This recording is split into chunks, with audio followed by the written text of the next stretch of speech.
Merhabalar, Kültürhane Kent Rasathanesi'ndesiniz. Bu hafta parkların cinsiyetinden başlayarak kentin adacıklarına, evlerin ofisliklerine ve artan konut maliyetlerine doğru uzun bir yolculuğa çıkıyoruz. Buyurun.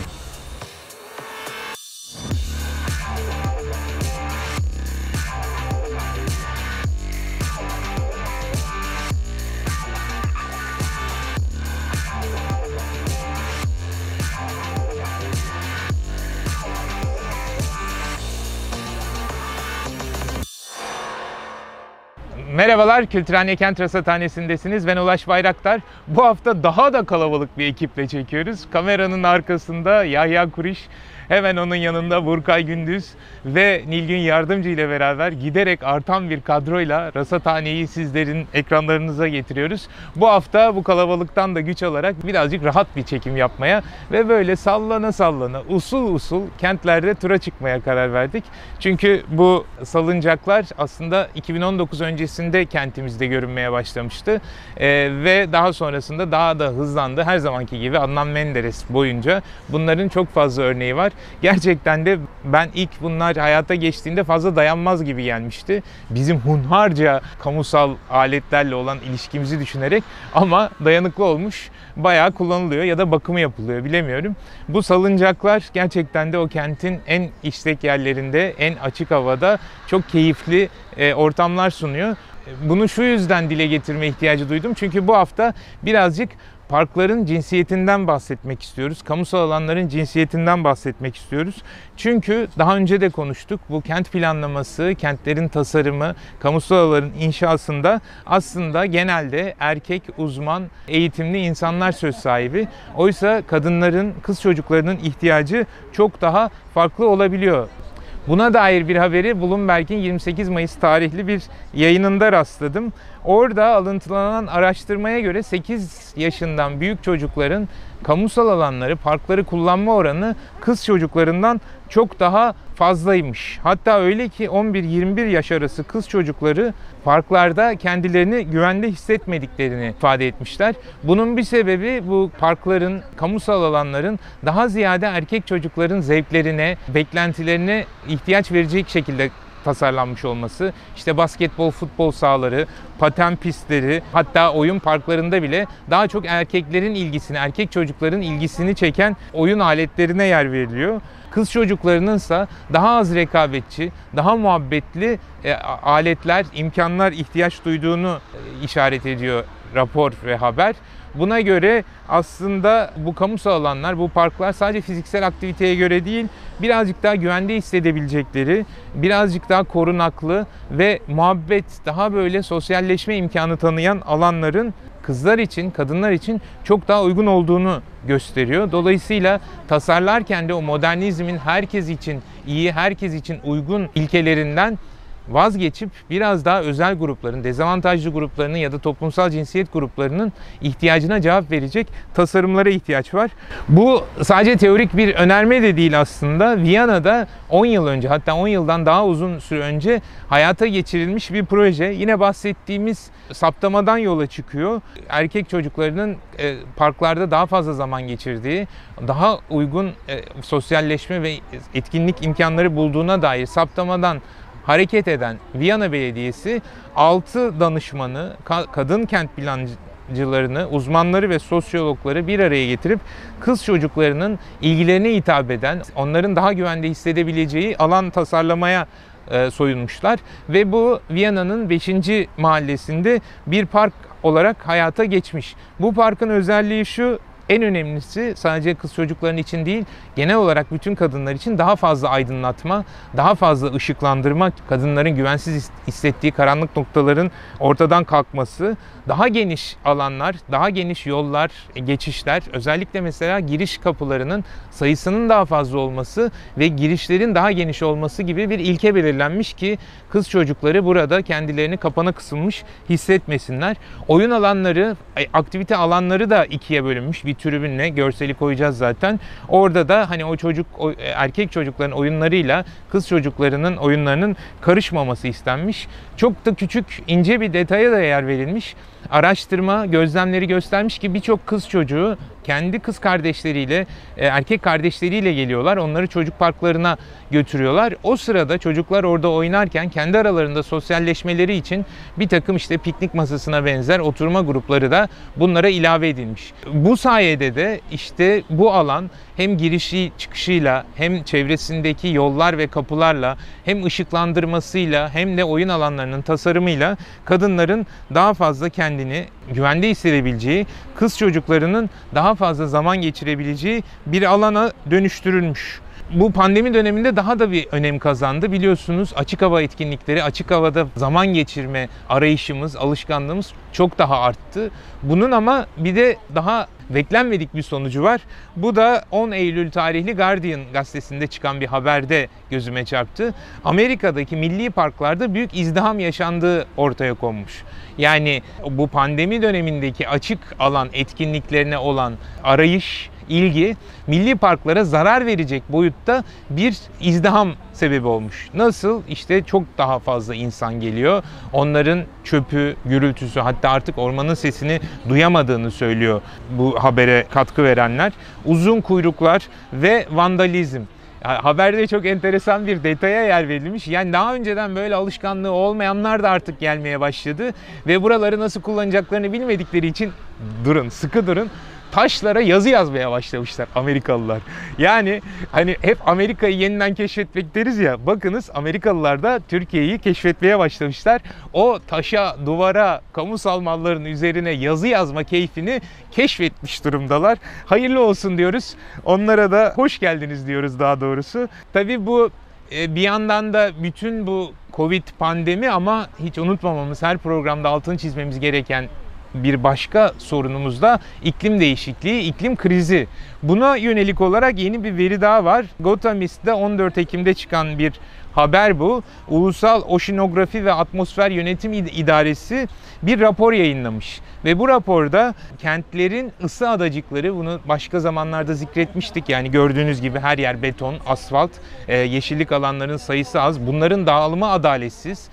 Çünkü daha yoksul, daha azınlık gruplarının yaşam alanlarında ağaç adaletsizliğinden bahsetmiştik. Oralar ısı adacıkları yaratıyorlar. Dolayısıyla sadece iklimin değişikliğinden kaynaklanan ısınmanın haricinde bu yapılı çevrenin radyasyonuyla, yansıtmasıyla hissedilir hava daha da artıyor. Bu dünya çapında bir rapor, 13.000 tane böyle ısı adacığı olduğu ve bu adacıkların da artık insan sağlığını tehdit eder boyuta geldiğini gösteriyor. Bu yaz sadece New York'ta 650 vaka olduğu ve bu vakaların, yani bu 650 vakanın tamamının da yüksek ısıdan, sıcaklıktan dolayı olduğunu gösteriyor. Dolayısıyla kentlerin büyük bir artık sorunu bu. Yani bu kentleşme, bu yapılı çevre anlayışıyla biz iklimin değişikliğini bir de kentsel dönüşümle destekliyoruz. Dediğim gibi bu özellikle yoksul mahallelerde çok daha artan bir sorun haline geliyor. Bunu saptamak için, gerçekten de bu ısı adacıklarının yerlerini tespit etmek için çok ilginç bir çalışma yürütüyor bu Oşinografi Dairesi ve o uydu fotoğraflarının haricinde, hani yurttaş gazeteciliğini duymuşsunuzdur. Şimdi yurttaş araştırmacılığı gibi bir şeyi devreye sokmuşlar. Bu da şu: bir takım gönüllü New Yorklular kenti arabalarıyla dolaşıyorlar ve onlara verilen bir, işte resimde de gördüğünüz gibi bir termometre diyelim kısaca ona. Bir termometreyle verilen güzergahları dolaşıp oradaki hava değişikliğini, ısı değişikliğini tespit ediyorlar, kayıt altına alıyorlar. Böylece çok daha gerçekçi, gerçek zamanlı bir ısı haritalaması hayata geçiriliyor. Bu da işte nerelere müdahale edilmesi, gölgelik alan veya sağlık desteği verilmesine yönelik olarak daha gerçekçi bir çalışmaya vesile oluyor, bir rapora vesile oluyor. Bir haritalamadan giderken ısı adacıklarının haricinde bir de gıda çöllerinden bahsedebiliriz. Bu da daha önce yine konuştuğumuz gıda güvenliği ile, gıda egemenliği ile ilgili bir sorun. Brookings Enstitüsü 17 Ağustos'ta buna dair bir haber yayınladı. Bu haberde Amerika'daki bu gıda güvensizliğinden muzdarip insan sayısının çok hızlı bir şekilde arttığını gösteriyor. Biliyorsunuz pandemide işsizlik bir sorundu. Bir sürü insan işinden oldu, gelir kaybına uğradı. İkincisi, okullar kapalıydı. Dolayısıyla çocuklar en azından okulda yedikleri o sağlıklı öğle yemeğinden mahrum kaldılar. Üçüncüsü de daha kırılgan grupların bu gıda tedarik zincirindeki aksamalardan dolayı yaşadığı sıkıntılar, kriz artmış oldu. Pandemiden önce de durum çok parlak değildi zaten. Çünkü 2019'da bütün Amerika geneline baktığınızda nüfusun %10'unun bu gıda güvenliğinden yoksun olduğu, böyle bir sorun yaşadığını ortaya koymuştu çalışma. Fakat bu diğer dezavantajlı gruplar için daha vahim bir hale geliyor. Örneğin tek ebeveynli ailelerde bu %28.7 oluyor. Daha Latinlerde, daha siyahi kesimlerde bu %15.6, %19 oluyor. Ve yoksulluk altındaki kesim için %34.9'a kadar çıkıyor. Bu şu demek, yani Amerika genelinde yoksulluk sınırında yaşayanların 1/3'ü yeterli gıdaya erişme imkanından yoksun. Bunun tespiti ne dair bir tartışma aslında bu. Haritalamaya oradan geleceğim. Normalde bu çalışma bir takım mahallelerde taze, güvenilir gıda ürünü sunan dükkanların varlığıyla tespit edilmeye çalışılıyormuş. Yani bir yerde manav varsa, işte fırın varsa, taze meyve sebze veren bir yer varsa orada göreceli olarak gıda güvenliğinden bahsedilebileceği düşünülüyormuş. Fakat şu anda hem işte bu internetten sipariş verme imkanlarının artması, hem insanların alışveriş davranışlarının değişmesi, yani aynı araştırma mesela insanların daha ziyade işten dönerken alışveriş yaptığını, dolayısıyla alışveriş yapmak için ayrı bir turu, ayrı bir seyahatin masrafını karşılamak istemediklerini gösteriyor.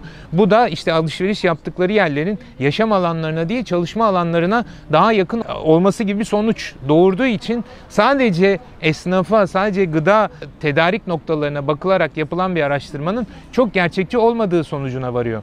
Buna işte haritalama burada devreye giriyor. İnsanların bu gıda güvenliği ile ilgili sorunlarını doğrudan insanlara sorarak, onlarla röportaj yaparak, onların alışkanlıklarını ölçerek bulma yolunda bir yönteme başvuruluyormuş artık. Yani sadece öyle makro haritaya bakarak, bir takım işte sayılara, istatistiklere bakarak değil, doğrudan insanların buna yönelik ihtiyaçlarını, alışkanlıklarını tespit etmeye çalışıyorlarmış. Ama tabii ki veriler ne olursa olsun bu gıda güvenliğindeki sorun inkar edilemez boyutlarda.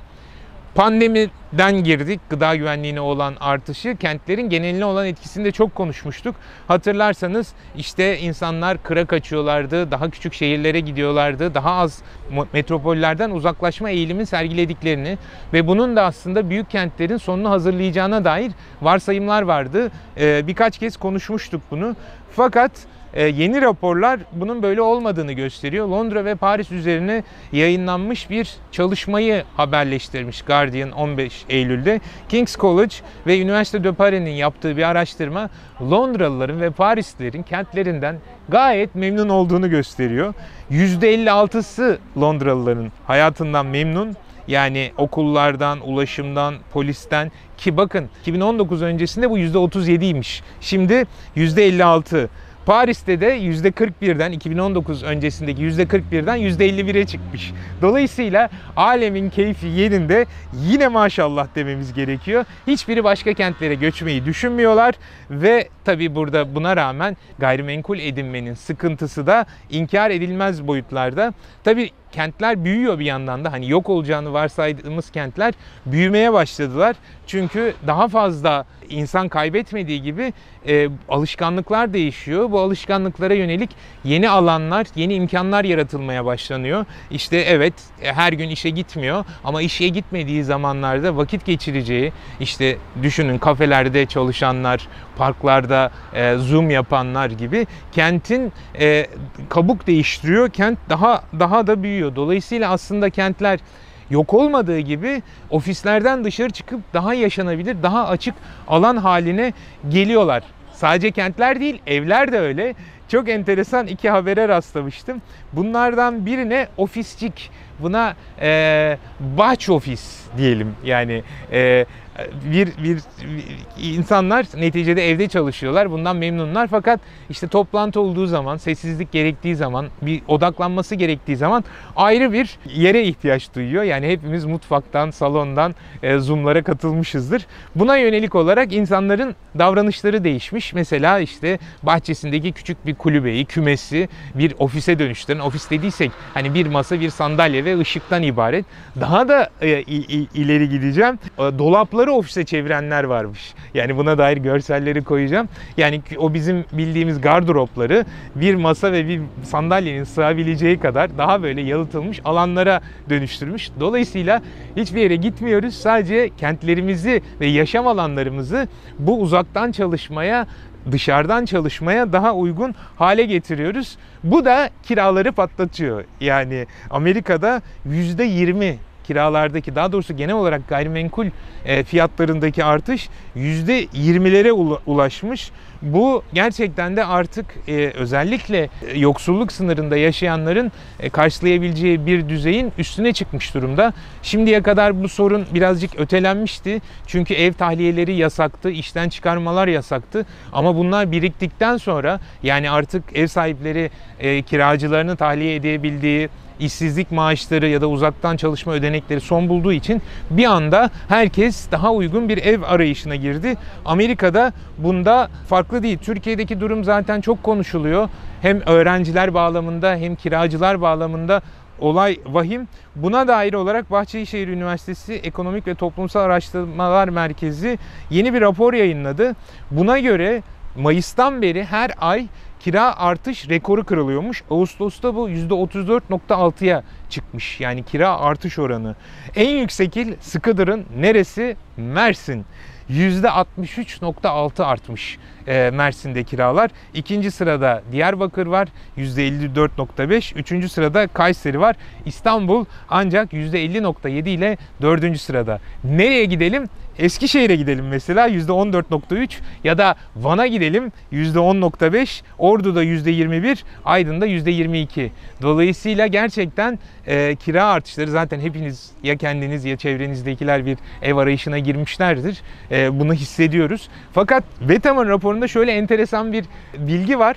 Kira artışları bu kadar artmış olsa bile, diyor rapor, enflasyon artış oranına henüz yetişemedi. Yani 2017 Eylül ayından itibaren enflasyon ve gayrimenkul fiyatlarını kıyasladığınızda hala kiraların, ya bunu da söyledik ama şimdi ev sahipleri de kira sözleşme yenileme döneminde koz vermiş oluyoruz, tüfenin gerisinde olduğunu gösteriyor. Bunu zaten biliyorduk. Nereden biliyorduk? Çünkü Mekanda Adalet Derneği ta Ağustos 2021'deki, onun öncesinde aylar süren bir araştırmayla bir rapor yayınlamışlardı. YouTube linkini de yukarı koyalım. Sahibinden.com'da yaşanabilir konut aramak adlı bir çalışmayı Ağustos'ta paylaşmışlardı zaten. Onlar gidişatın vehametini sadece kira olarak değil, yaşanabilirlik, güvenlik olarak da sıkıntının büyük olduğunu o zaman zaten öngörmüşlerdi, söylemişlerdi. Hem pahalı hem de depreme, bir takım doğal afetlere korunaksız binalarda yaşamak zorundayız. Raporun linkini de aşağı koyacağım.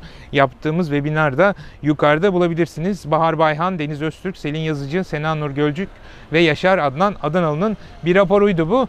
Bu hafta kıraatı, en sonunda kıraat bölümünde tek bir kitap değil, 1300 kitap önereceğim. Çünkü harika bir vahaya rastladım. Uluslararası Çevre ve Kalkınma Enstitüsü'nün Çevre ve Kent dergisi 2014'ten beri yayınlanan 1300'den fazla makale, rapor, tez, kitabın özetini koymuş. Dolayısıyla olarak anahtar kelime, coğrafi özellik olarak arayıp bu kitapların özetine ulaşabiliyorsunuz. Ziyadesiyle faydalı bir eser. Kendilerine teşekkür ediyorum. Sizlerden de müsaade istiyorum. Bu haftalıkta Kentler turumuz burada sona erdi. Friedrich Ebert Stiftung Derneği'nin desteğiyle yaptığımız bir turun daha sonuna geldik. Haftaya görüşmek üzere. Hoşça kalın.